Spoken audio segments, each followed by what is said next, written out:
Աստված հավատարիմ է։ Դեյվիդ Վիլկերսոն։ Օր մարտի 8։ Երբ հարցեր են առաջանում։ Եվ 40 օր և 40 գիշեր ծոմ պահելուց հետո սովեց, և փորձիչը նրա մոտ գալով ասեց. Եթե Աստծո որդի ես, ասիր, որ այս քարերը հաց լինեն։ Մատթեոս 4:2-3 խոսքեր։ Այն պահին, երբ Տեր Հիսուսը ֆիզիկապես խոցելի էր, սատանայի կողմից առաջին գայթակղությունը եկավ։ Սոված լինելը մեղք չէ, ուրեմն ինչի մասին է խոսքը։ Սատանան մարտահրավեր նետեց Հիսուսին. Եթե դու լիովին Աստված ես, ուրեմն Աստծո զորությունն ունես քո մեջ, և հենց հիմա դու շատ դժվար վիճակում ես։ Ինչու չես գործածում այն զորությունը, որ Աստված տվել է քեզ ազատվելու համար։ Չէ՞ որ նա տվել է այն քեզ, որ ճիշտ օգտագործես։ Ահա ամենանենգ գայթակղություններից մեկը, որին բախվում են իսկապես աստվածապաշտ մարդիկ։ Ինչպես ձեր օրինակը, Տեր Հիսուսը, դուք էլ կրակով եք լցված Աստծո հանդեպ։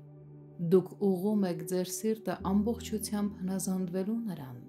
Այնուհետև Տերը առաջնորդում է ձեզ անապատային փորձառության, և որոշ ժամանակ անց ձեր մտքում հարցեր են ծագում։ Սկսում եք կորցնել ձեր կողմնորոշումը, մտածում եք ձեր կյանքի համար Աստծո հավերժական նպատակների մասին, մինչ դուք փորձում եք աղոթել և հաղթանակ տանել, սատանայի գայթակղությունները ավելի կատաղի են թվում, քան երբևէ։ Թշնամին ցանկանում է, որ դուք գործեք հորից անկախ։ Սատանան ասում է. ձեր տառապանքը Աստծուց չէ, պետք չէ դրա միջով անցնել։ Դուք Աստծո զորությունն ունեք ձեր մեջ Սուրբ Հոգու միջոցով, պարզապես ասա խոսքը և ազատ եղիր, հագեցրու քո սեփական քաղցը։ Ինչպես Տեր Հիսուսը արձագանքեց սատանայի գայթակղությանը։ Գրված է. ոչ միայն հացով կապրի մարդ,